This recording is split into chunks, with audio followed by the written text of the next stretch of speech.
ये हम आफत तैयार करते हैं।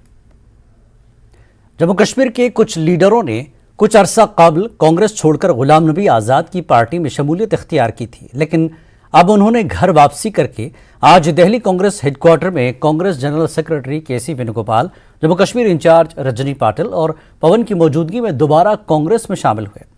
ठाकुर बलवंत सिंह, विनोद शर्मा, सुभाष भगत, बद्रीनाथ शर्मा, प्रभात शर्मा समेत 17 बड़े लीडर आज कांग्रेस में वापस आ गए हैं। जम्मू कश्मीर के बड़े नेताओं की आज कांग्रेस में वापसी हुई है। ताराचंद जी हमारे साथ मौजूद हैं। ताराचंद जी, ये बताइए क्या वजह रही कि छोड़ कर गए थे, इतने सारे लोग गए थे और उससे भी ज्यादा लोगों को लेकर वापस आए हैं, तो क्या वजह रही?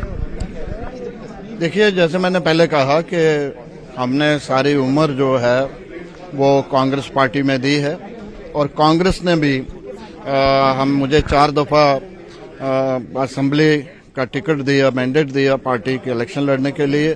सीएलपी लीडर मुझे बनाया, 6 साल में स्पीकर रहा, 6 साल डिप्टी चीफ मिनिस्टर रहा, तो कांग्रेस पार्टी की वजह से हमसे जो फैसला हो गया वो जल्दबाजी में जज्बात में आके हमने वो फैसला ले लिया, जो कि गलत फैसला था।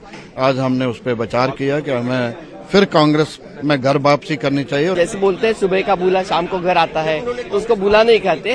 तो ये 2 महीने के लिए लोग गए थे, अनकंफर्टेबल महसूस कर रहे थे और ये लोग सब बेसिकली सेक्युलरिज्म पे विश्वास रखने वाले हैं। जब उनको महसूस हुआ कि सेक्युलरिज्म की यहाँ कोई ख्वाहिश नहीं, गुंजाइश नहीं, तो ये लोग वापस आ गए। अगर वो विश्वास करते हैं सेक्युलरिज्म पे तो उन्होंने सोचना चाहिए। ये सब राहुल गांधी जी की जो सैलाब जो आ रहा है, जो कन्याकुमारी से लेके बहुत सारे लोग जो राजनीति में भी नहीं है भी सब उनसे जुड़े जा रहे हैं। महिला हो, वृद्धा हो, गरीब हो, बड़ा हो, सब लोग उनको गले लग रहे हैं। और राहुल जी को जो बोल रहे थे, राहुल जी को जो बदनाम करने का षड्यंत्र किया था आरएसएस ने, उसको बिल्कुल झूठा ठहरा के, उसको झुटला के राहुल जी आगे जा रहे हैं।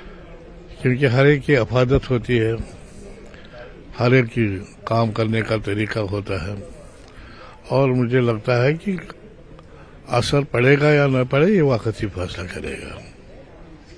आजाद साहब से कुछ कहेंगे? नहीं, मैं आजाद साहब को कहना चाहता हूं कि आप भी रिकंसिडर करें और अपने घर वापस आए। बीजेपी अगर इलेक्शन के लिए तैयार होती, आज 9वां साल चढ़ गया जम्मू कश्मीर में विदाउट इलेक्शन।